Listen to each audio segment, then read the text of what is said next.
भगिनींनो, आजची सगळ्यात मोठी तुमच्यासाठी खुशखबर आहे ते म्हणजे परंडा येथून धाराशिव जिल्ह्यातील बघा, आजच्या सभेमध्ये मुख्यमंत्र्यांनी सांगितलं की लाडक्या बहिणीला पैसे हे कधी परत येतील आणि सगळ्याच लाडक्या बहिणीला पैसे आपल्या खात्यामध्ये येणार आहेत। पण आता सध्या बँकला सुट्टी असल्यामुळे थोडंसं तुम्हाला काळजी घ्यावी लागेल। परंडा या ठिकाणातून सांगण्यात आलं की सगळ्याच बहिणीच्या अकाउंटला पैसे येणार आहेत। ती भगिनींना, ज्या भगिनींना फॉर्म भरला आहे, ज्या भगिनीचा फॉर्म अप्रूव्हल आहे आणि त्यांनी अकाउंटला आधार शेडिंग केलेली आहे, प्रत्येक महिलेचा पहिलेला अकाउंट पैसे येणार आहेत। आणि खास करून ज्या महिलेला आतापर्यंत पैसे नाही आले त्याही महिलांना पैसे येणार आहेत। आजपासून पैशाला सुरुवात झाली आहे, पण काही महिलांना आज पैसे आले असतील तर त्यांनी कमेंट करून सांगा आणि सर्व महिलांना मंगळवारपासून त्यांच्या अकाउंटला पैसे यायला सुरुवात होतील। उद्या रविवार आहे आणि लगेच परवा सोमवारी ईद मिलाद यामुळे सुट्टी आहे, त्यामुळे 2 दिवस तुम्हाला लेट पैसे मिळतील। पण 30 सप्टेंबरपर्यंत सगळ्याच महिलांना, सगळ्याच भगिनींना हे पैसे मिळणार आहेत आणि साहेबांनी सांगितलं की ही योजना कुणीही बंद करू शकणार नाही। माझ्या भगिनीची योजना ही कोणाच्या बाप ही बंद करणार नाही सांगितलेलं। बघा, पूर्ण भाषण एक वेळ साहेबांचं ऐकून घ्या, तुम्हाला डाऊट क्लिअर होतील। चुनावी जुमला है, खाते में पैसे नहीं आएंगे। मला सांगा, तुमच्या कोणाकोणाकडे योजनेचे पैसे आले? हात वर करा। महिला माझ्या बहिणीने हात वर करा। आता तुमच्या खात्यात पैसे आले, 2 हप्त्याचे आले, आता या 3ऱ्या हप्त्याची येतील। माग बसलेले आहेत त्यांच्या खात्यामध्ये पण 30 सप्टेंबर पर्यंत सगळे स्क्रुटिनी होईल आणि सगळ्या बहिणींच्या खात्यात पैसे जमा होतील। हे सरकारचं काम आहे। आणि योजनेमध्ये या विरोधकांनी खोडा घातला, कोर्टात गेले, योजना बंद पाडण्यासाठी प्रयत्न केला, परंतु कोर्टाने पण त्यांना चांगली थप्पड मारली आणि त्यांना त्यांची जागा दाखवली। आणि म्हणून हे खोडा घालणाऱ्या सावत्र भावांना जोडा दाखवण्याची वेळ माझ्या बहिणींना संधी जेव्हा मिळेल तेव्हा बरोबर दाखवा। कारण या लोकांनी ही योजना बदनाम केली। या महिलांना तुम्ही विकत घेताय का? महिलांना लाच देताय का? काय काय बोलले। माझ्या बहिणींना बोलताना थोडी लाज तरी वाटली पाहिजे होती, मनाची नाही जनाची तरी वाटली पाहिजे होती। आणि म्हणून मी आपल्याला सांगतो, त्याच्यानंतर म्हणाले लाडक्या भावाचं काय? लाडका भाऊ योजना पण आपण आली। मुख्यमंत्री युवा प्रशिक्षण योजना, 12वीला 6,000, डिप्लोमा 8,000, डिग्रीला 10,000 रुपये प्रशिक्षण भत्ता देणार हे महायुतीचं पहिलं राज्य आहे, देशातलं पहिलं राज्य।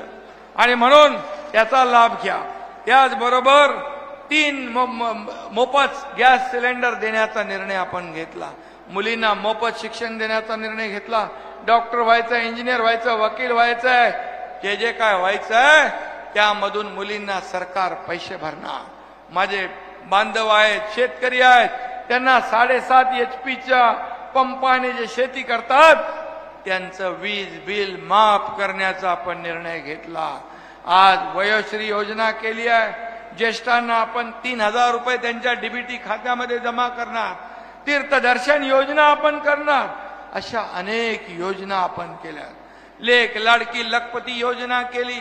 मुलीचा जन्म झाला 5,000, पहिलीत गेली 6,000, 5वीत गेली 7,000, 11वीत गेली 8,000 आणि 18व्या वर्षी 1,00,000 रुपये त्या मुलीच्या खात्यात जमा करण्याची योजना आपण सुरू केली। या योजना ज्या आहेत, या योजना सर्वसामान्य लोकांसाठी आहे आणि म्हणून या योजना लोकांपर्यंत पोहोचल्या पाहिजे, घराघरामध्ये पोहोचल्या पाहिजे, म्हणून तुम्ही प्रयत्न केले पाहिजे।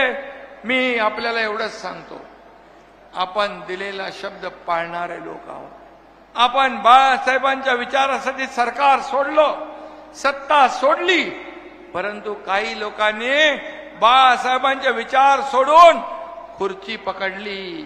त्यांना जनतेने धडा शिकवला आणि जेव्हा हा एकनाथ शिंदे सर्वसामान्य शेतकऱ्याचा मुलगा, सर्वसामान्य कुटुंबातला मुलगा मुख्यमंत्री होतो, त्यावेळेस तुमच्या पोटात दुखतं, तुम्हाला मळमळ होते, जळजळ होते, रोज आरोप करता सरकार पडणार, सरकार पडणार, मुख्यमंत्री बदलणार।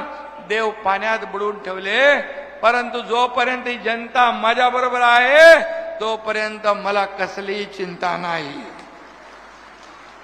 चिंता नाही. सत्ता येते जाते, पण बाळासाहेब म्हणायचे सत्ता येते जाते, सत्ता जाते, पण नाव एकदा गेलं की ते पुन्हा येत नाही. आणि म्हणून शिवसैनिकाचा खच्चीकरण, धनुष्यबाण तुम्ही घाण टाकला तो सोडवण्यासाठी आणि शिवसेना वाचवण्यासाठी या बाळासाहेबांच्या सैनिकाने, आनंद दिघे साहेबांच्या सैनिकाने उठाव केला, सरकारच्या विरुद्ध बाहेर पडला आणि ह्या राज्यामध्ये सर्वसामान्य जनतेचं सरकार आणलं. आणि म्हणून जिकडे आपण जातोय तिकडे जनतेचा उत्स्फूर्त असा प्रतिसाद, आशीर्वाद आणि सगळा पाठिंबा या ठिकाणी मिळतोय. आणि म्हणूनच मी आपल्याला एवढंच सांगेन की ही जी काही शेतकऱ्यांची योजना आहे, 6,000 रुपये आपण देतो, 6,000 रुपये मोदीजी देतात, 12,000 रुपये वर्षाला शेतकऱ्याच्या खात्यात जमा करणार हे पहिलं